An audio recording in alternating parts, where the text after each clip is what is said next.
Hello दोस्तों, Hindi mirror पर फिर से आपका स्वागत है। कैसे हैं आप सब दोस्तों? आज हम आपके लिए कुछ हटकर टॉपिक लेकर आए हैं जो है हिंदी व्याकरण से ही संबंधित है। हिंदी व्याकरण की वैसे हम आपको बहुत चीज़ें करा चुके हैं। सामान्य हिंदी से संबंधित संज्ञा के हम एमसीक्यू वगैरह कराए हैं हमने। सभी जितने सामान्य हिंदी के टॉपिक हैं जो एग्ज़ाम में एमसीक्यू आते हैं उनकी हम आपको बहुत सारी वीडियो करा चुके हैं, दे चुके हैं बनाकर। लेकिन आज हम थोड़ा व्याकरण के जो शुरुआत कैसे हुई और कितने व्याकरण ग्रंथ लिखे जा चुके हैं उसके बारे में एक यूनिक जानकारी आपके लेकर आए हैं। तो वीडियो पूरी ज़रूर देखना, बहुत अच्छी वीडियो जाने वाली है। अगर आप शुरू में ही आप वीडियो को बंद कर देंगे तो आपको जो हो सकता है जो जानकारी वीडियो के थ्रू आज आपको मिलने वाली है वो आपको आज तक कहीं नहीं मिली हो। तो वीडियो को आप पूरी ज़रूर देखें। चलिए शुरू करते हैं हिंदी व्याकरण के बारे में। इसमें आपको संज्ञा सर्वनाम नहीं समझाऊंगी मैं, इसमें कुछ अलग है। तो चलिए शुरू करते हैं।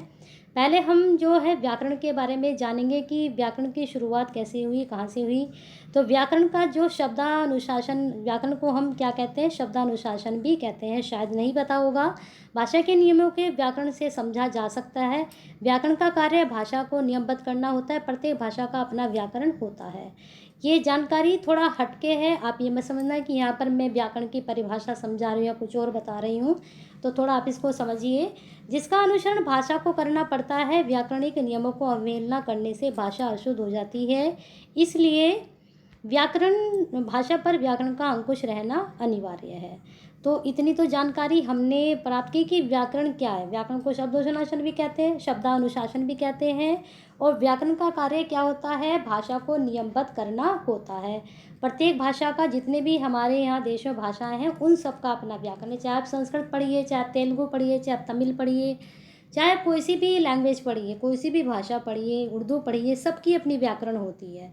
क्योंकि जो हमारी भाषाएं हैं उन भाषाओं को व्याकरण ही शुद्ध करता है। उस नियमों के द्वारा भाषा को शुद्ध किया जाता है। तो ये तो हो गई व्याकरण क्या होता है। चलिए अब आगे चलते हैं।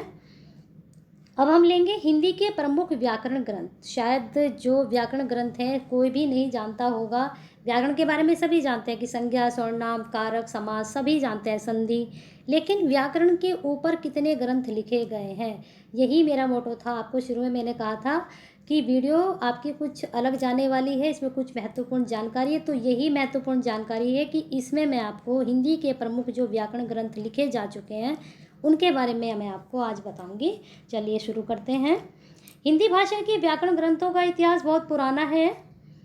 इनमें से अधिकांश व्याकरण ग्रंथों का मूल उद्देश्य विदेशियों को हिंदी ज्ञान कराना था। ये सभी व्याकरण ग्रंथ यूरोपियन भाषाओं के अनुकरण पर लिखे गए।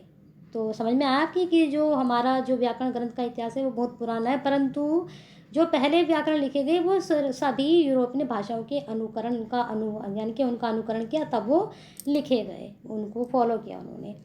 गंभीर प्रयास 1958 ईस्वी में प्रकाशित किशोरी दास वाजपेयी के व्याकरण ग्रंथ हिंदी शब्दानुशासन और कांता गुरु द्वारा 1921 में प्रकाशित हिंदी व्याकरण नामक ग्रंथों में किया गया। प्रमुख व्याकरण ग्रंथों की सूची अभी हम आपको बताएंगे।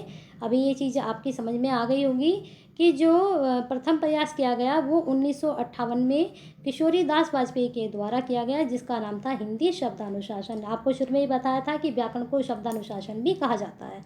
दूसरा प्रयास किसने किया, कामता प्रसाद गुरुजी ने 1921 में। ठीक है, तो उन्होंने हिंदी व्याकरण नामक ग्रंथों में किया। अब देखिए यहाँ पर ये 1921 है, यहाँ 1958 है, लेकिन तो सबसे पहले कामता प्रसाद जी का नाम आता है। ठीक है, 1921 में किया उन्होंने, 1958 में किया था किशोरीदास वाजपेयी ने। तो ये तो हो गई जानकारी कि व्याकरण क्या है, व्याकरण के ग्रंथ की शुरुआत कैसे हुई। ठीक है, अब हम जितने भी व्याकरण ग्रंथ लिखे जा चुके हैं उनके बारे में थोड़ा विस्तार से आपको बता दें। हमने इसमें लेखक का नाम भी लिया है, साथ में आपको व्याकरण ग्रंथ का नाम भी बताया और कौन से ये वर्ष में प्रकाशित हुआ, प्रकाशन हुआ, उसके बारे में भी बताया है। तो इसको थोड़ा आप देख लीजिए। अगर आप नोट डाउन करना चाहें, स्क्रीनशॉट लेना चाहें तो ले लीजिए। देखिए मैं इसको डीपली कर रही हूँ, देख लीजिए इसको अच्छे से। पहला है जे केटलर, हिंदुस्तानी ग्रामर, उनका प्रकाशन हुआ 1768 में। फिर जॉन गिलक्राइस्ट, हिंदुस्तानी ग्रामर, इनका भी यही नाम है, लेकिन अलग अलग सन में प्रकाशन हुआ। ये 1790 ईस्वी में। लल्लू लाल, हिंदी कवायत, 1804 में। येटस, हिंदुस्तानी ग्रामर, इनका 1824 में हुआ। तो ये 4 यहाँ पर आपके क्लियर हो चुके हैं, ये 4 आपके क्लियर हो चुके हैं, ये 4, ठीक है। पहला हिंदुस्तानी ग्रामर, फिर हिंदी कवायद, फिर हिंदी हिंदुस्तानी ग्रामर, ठीक है। ये तीनों एक नाम से हैं लेकिन सन अलग अलग हैं, लेखक अलग अलग हैं, तो इससे हमें थोड़ा डिफरेंस पता चल जाएगा। चलिए आगे चलते हैं। 5वां है पादरी आदम, हिंदी व्याकरण 1827 ईस्वी। पंडित श्रीलाल, भाषा चंद्रोदय 1855। पंडित रामजसन, भाषा तत्व Bodhani 1858। Williams, a practical Hindustani grammar 1862 ईस्वी। नवीन चंद्र राय, नवीन चंद्रोदय 1868 ईस्वी। पादरी William Etherington, students grammar of the Hindi language 1870। Pandit Vishnudas Sharma, Bhasha Bhaskar, इसमें सन नहीं दिया गया है। जॉन विंग्स, grammar of the modern Aryan language of India 1872। Raja Shiv Prasad Sitare, Hindi व्याकरण 1875। और आगे बताएंगे। तो इस प्रकार से आपके यहाँ तक के क्लियर हो चुके हैं, और फिर यहाँ से यहाँ तक के हो चुके हैं, और ये सन भी यहाँ तक के क्लियर आपके हो चुके हैं, ठीक है। देखिए, ये शायद आपको अभी तक कहीं नहीं आपने पढ़े हो, थोड़ा अलग जानकारी है। आपको भी लग रहा होगा कि आज की वीडियो थोड़ा अलग ही है, अलग से जानकारी है इस वीडियो में, अच्छी लग रही है तो साथ के साथ लाइक एंड शेयर भी करते रहिए। आगे देखिए, ये राजा शिव प्रसाद सितारे हिंद हम जान चुके हैं। अगला है फिर Kellogg, a grammar of Hindi language 1876। Ramcharan Singh, Bhasha Prabhakar 1885।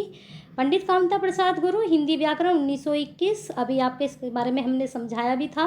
पंडित किशोरी दास वाजपेयी, राष्ट्रभाषा का प्रथम व्याकरण 1949।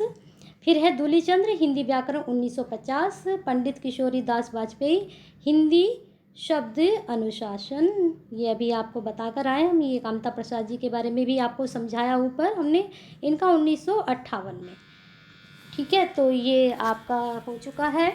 आगे देखिए, इसमें आगे है फिर आपका ये जसदीप सेल्स, हिंदी व्याकरण, इनका सन है 1966। फिर डॉक्टर हरदेव बहारी, व्यावहारिक हिंदी व्याकरण, ये हुआ 1980 में।